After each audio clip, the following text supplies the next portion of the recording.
So আপনি কি জানেন যে বিলিয়নিয়াররা ট্যাক্স দেয় না? ওয়েল, আপনি কিভাবে জানবেন? এটা তো আমি জানতাম না। দেন আমি একটা টিকটক থেকে দেখলাম যে হ্যাঁ, বিলিয়নিয়াররা আসলে ট্যাক্স দেয় না। এখন কেন দেয় না? ইলন মাস্কের $400 বিলিয়ন, তারপরে হচ্ছে আপনার বিল গেটসের $128 বিলিয়ন, ওয়ারেন বাফেটের 98 কি $110 বিলিয়ন, এরকম এত ডলারে খেলতেছে, তারপরে তারা ট্যাক্স দেয় না। কারণটা কি? ইভেন লিগ্যালি তাদের কোনো কিন্তু মানে এরকম না যে চুরি করে না, তারা আসলেই ট্যাক্স দেয় না। এর কারণটা হচ্ছে বিলিয়নিয়ার্সরা যে পরিমাণ ক্যাশ টাকা পয়সা তাদের থাকে, সেগুলো কিন্তু তারা নিজের রাখে না বা অন দ্য ক্যাশ এরকম রাখে না, তারা সেটাকে ইনভেস্টিংয়ে রাখে, স্টকে রাখে। এখন যারা স্টক মার্কেটটা জানে তারা বোঝে স্টক মার্কেট কি আপনি এক জায়গায় আপনার টাকাটাকে হোল্ড করে রাখছেন, ওইটা না আছে আপনার কাছে, না আছে তাদের কাছে, ওইটা এক জায়গায় স্টক হয়ে আছে আর ওইটা দিনের পর দিন বাড়তেছে।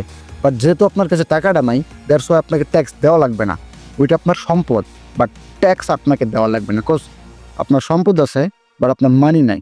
সো যখন আপনার এক্সচেঞ্জ হবে না, এক্সচেঞ্জ না হলে সরকার কিন্তু আপনার উপর ট্যাক্স আরোপ করতে পারবে না।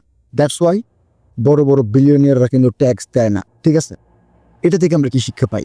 সো তারা যে $1 বিলিয়ন করতেছে, আপনি একবার ধারণা করেন, আপনি যখন ছোটোখাটো বিষয়ে ট্যাক্স দিচ্ছেন তখন আপনার গায়ে লাগতেছে। তাদের যে $1 বিলিয়ন কোম্পানি আছে, তারা যদি ট্যাক্স দেয়, তাদের ট্যাক্সটা কত টাকা হবে? আমি ইমেজিন দ্যাট। বাট এটা আসলে হচ্ছে। সো যখন আমরা লিগের ট্যাক্স ফাঁকি দেওয়া শিখবো, তখনই আমরা আর কি বিলিয়নিয়ার হইতে পারবো। টেকনিক্যালি স্পিকিং এটা থেকে একটা জিনিস শিক্ষা পাই, যে ইনভেস্ট অন অ্যাসেটস। টাকা পয়সা খাওয়ার জিনিস না, খরচ করার জিনিস না, খরচ করার জিনিস, খাওয়ার জিনিস না।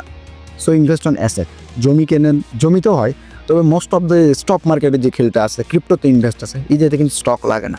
সো এটা কিন্তু ভালো একটা জিনিস। Think about it and on it.